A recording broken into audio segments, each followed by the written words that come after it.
You understand people. You read the room before you enter it. You notice what isn't said. You feel the weight of things others walk past without blinking. And somehow, despite all of that, you often feel like no one really understands you.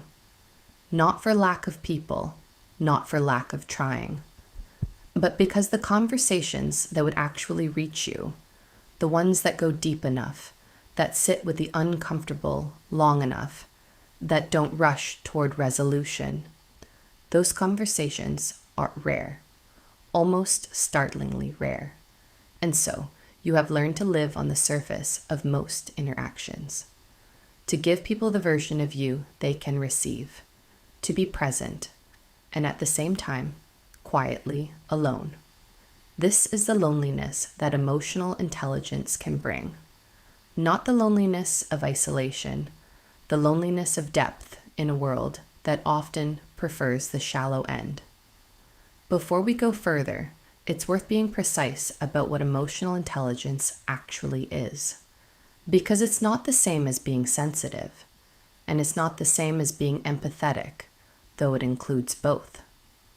Emotional intelligence is the capacity to perceive, understand, and navigate emotional reality, your own and other people's, with clarity and intention. It means you live closer to the surface of experience than most. You feel more, notice more, carry more. And here's the paradox that almost nobody names, because attunement requires a kind of matching. And when you operate at a depth that most people haven't developed access to, not because they are lesser, but because they haven't needed to or haven't been asked to, the gap is simply there. Not as judgment, just as fact. The philosopher Søren Kierkegaard wrote about what he called the levels of existence, the aesthetic, the ethical, the spiritual. He understood that most people spend their lives at one level, and that moving deeper brings not only clarity, but a particular kind of solitude. The further in you go, the fewer companions you find. This is not elitism. It is not a hierarchy of worth. It is simply the reality of inner life. Depth is not evenly distributed. And those who have more of it often find themselves at a distance from the world, not by choice, but by nature. This loneliness has several faces, and understanding them is the beginning of no longer being ambushed by them. The first is the loneliness of being the one who holds the emotional weight. Emotionally intelligent people tend to become the container in their relationships. The friend, the partner, the colleague that others bring their hardest things to. And they receive it, genuinely, with care and presence. But the exchange is rarely equal, not because the other people are selfish, but because they don't know how to hold what you carry. They don't have the vocabulary for it. They haven't sat with their own depths long enough to sit with yours. And so, you find yourself knowing everything about the people close to you, and somehow feeling that none of them really know you. Not the version of you that exists beneath the one that listens, supports, understands. That gap between how much you give and how much you receive is one of the loneliest places a person can inhabit. The second dimension is the loneliness of seeing what others don't. When you read a room clearly, you also see its contradictions, the tension beneath the laughter, the grief someone is performing happiness over, the dynamic no one is naming but everyone is feeling. And much of the time, you say nothing, because you've learned, often through experience, that naming what you see doesn't always bring people closer. Sometimes it makes them uncomfortable. Sometimes they don't want the depth you're offering. They want the surface to hold. So you carry the knowledge quietly, and that quiet carrying of things seen but unsaid, of truths held but unshared, accumulates into its own kind of isolation. The third dimension is perhaps the deepest.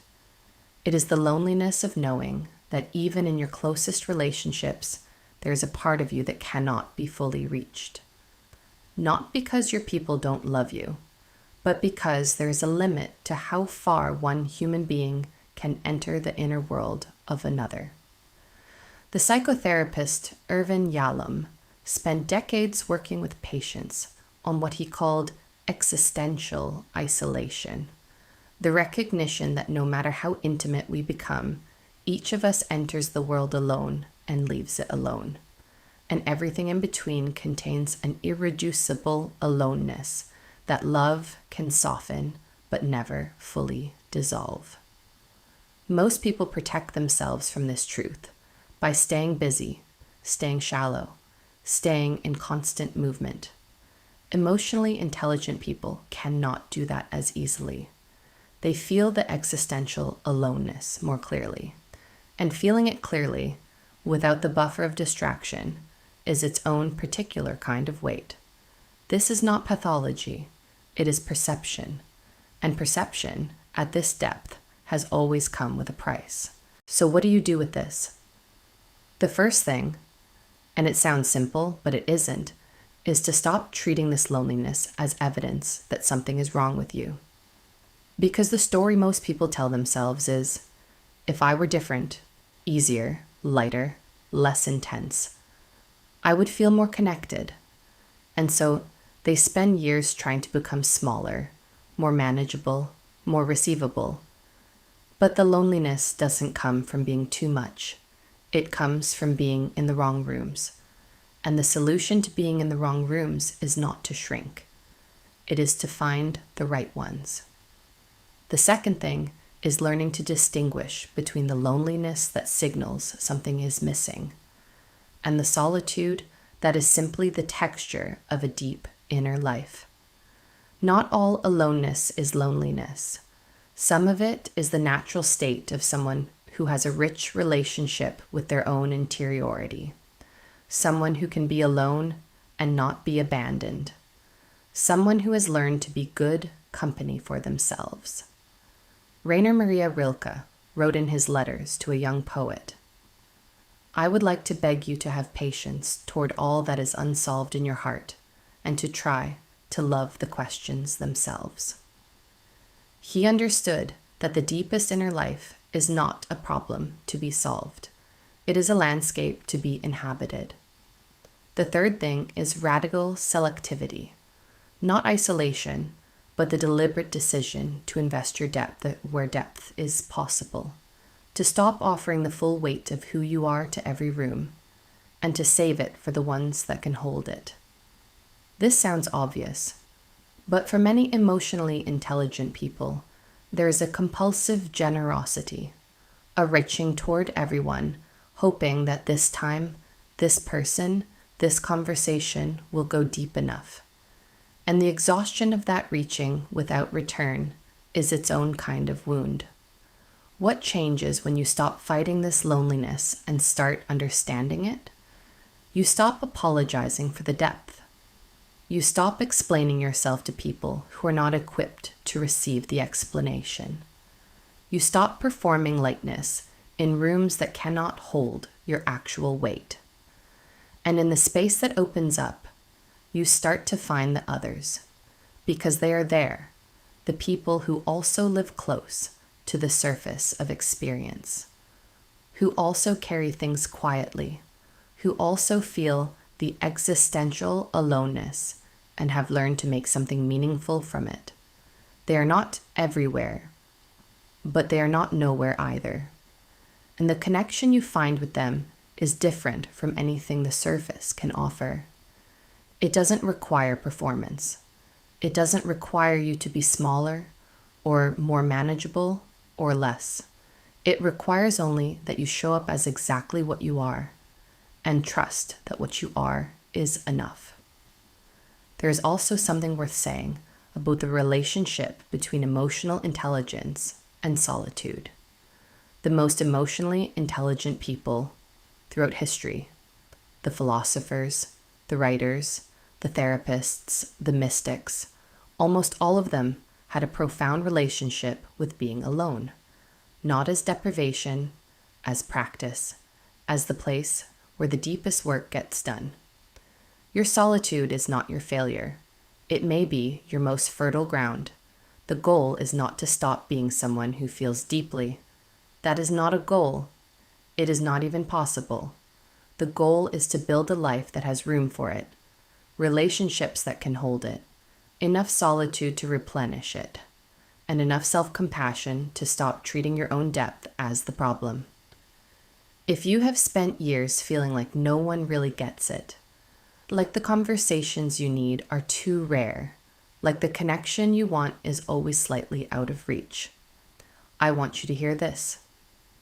That is not a sign of something broken in you. It is a sign of how much is alive in you. The depth you carry is not a burden to be managed. It is the very thing that makes real connection possible when you find the people and the places that are equal to it. And in the meantime, the solitude is not empty. It is full of you, and you are worth keeping company with. I want to ask you something I genuinely don't know the answer to. When was the last time you had a conversation that felt like enough, that went deep enough, stayed long enough, left you feeling known rather than simply heard? Tell me in the comments.